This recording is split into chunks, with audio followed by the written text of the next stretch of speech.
election of 1832. Jackson came into office suspecting the Bank of the United States and made vague threats against it. Biddle overreacted and asked Congress to recharter the bank in 1832, 4 years before the old charter was due to expire. Henry Clay took up the bank cause, hoping that congressional approval of the bank would embarrass Jackson. When Congress passed the new charter, Jackson vetoed it on the grounds that the bank was unconstitutional, despite a Supreme Court decision to the contrary. Jackson claimed he vetoed the bank charter because it violated equality of opportunity, and Congress upheld the veto. Clay and Jackson took their arguments to the public in the election of 1832, where Jackson's victory spelled doom for the bank. Killing of the bank. Jackson showed his opponents no mercy and proceeded to destroy the bank by withdrawing the government's money and depositing it into selected state banks, the pet banks as they were called. Biddle then used his power as a central banker to bring on a nationwide recession, which he hoped would be blamed on Jackson. That ploy failed, but Jackson's destruction of the bank cost him support in Congress, especially in the Senate, where fears of a dictatorship began to emerge. The emergence of the Whigs. Opposition to Jackson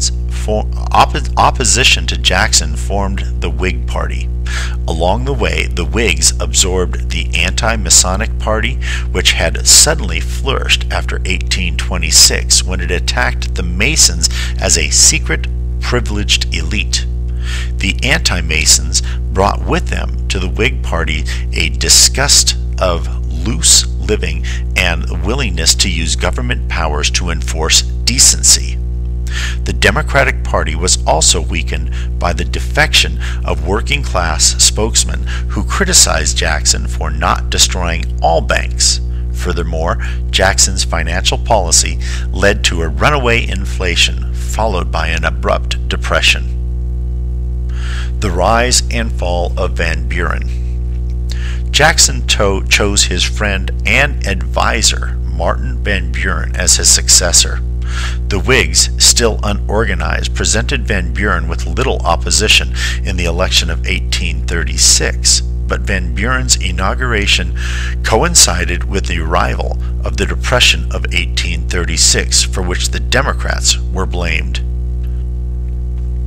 Van Buren felt no responsibility to save individuals and businesses that were going bankrupt, but he did want to save the government funds in the state banks by placing them in independent sub-treasuries. It was a sign of the growing strength of the Whigs that they could frustrate Van Buren in his aim for 3 years. Economic historians today conclude that the Panic of 1837 was international in scope, reflecting complex changes in the world economy beyond the control of American policymakers, but the Whigs blamed Van Buren for the mess. In 1840, the Whigs were fully organized and had learned the art of successful politicking. They nominated William Henry Harrison, a non-controversial war hero, and built his image as a common man who had been born in a log cabin. As his running mate, the Whigs picked John Tyler, a former Jacksonian. Because he would attract some votes from the state's rights Democrats, Harrison and Tyler beat Van Buren, although the popular vote was close. Heyday of the second party system. The election of 1840 signaled the emergence of a permanent two-party system in the United States. For the next decade, Whigs and Democrats eventually divided the electorate. Although there was much overlapping, both parties attracted distinct constituents and offered voters a clear choice of programs. The Whigs stood for a positive, liberal state, which meant active government involvement in society.